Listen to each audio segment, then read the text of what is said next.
वीज जोडणीसाठी मागासवर्गीय महिला उद्योजकाने देवणी तहसीलला दिला उपोषणाचा इशारा।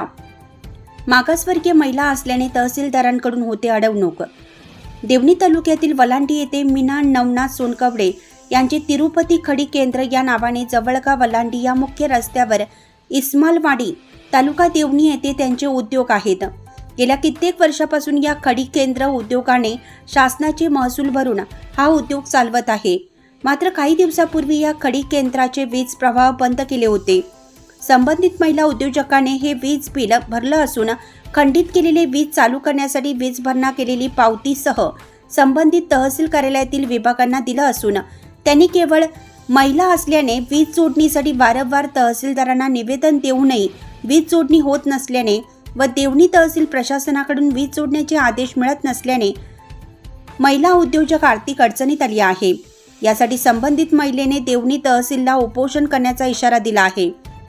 महिला उद्योजक मीना सोनकवडे यांनी खडी केंद्राची 2025-2026 या वर्षाची पूर्ण रॉयल्टी भरूनही अनेक वेळा तहसीलदार यांना व तहसील कार्यालयातील संबंधितांना वारंवार तोंडी व लेखी देऊनही वीज जोडण्यासाठी या महिलेला कोणताच प्रतिसाद मिळत नसल्याने केवळ मी महिला मागासवर्गीय असल्याने जाणीवपूर्वक अडचण होत आहे, म्हणून मी व माझ्या परिवारासह आपल्या कार्यालयासमोर उपोषणास बसणार आहोत असा इशारा दिला आहे।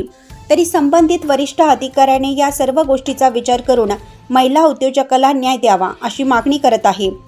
विस्तार न्यूज महाराष्ट्रासाठी संपादक अजित सौदागर। चालू घडामोडी पाहण्यासाठी विस्तार न्यूज पाहत राहा। धन्यवाद।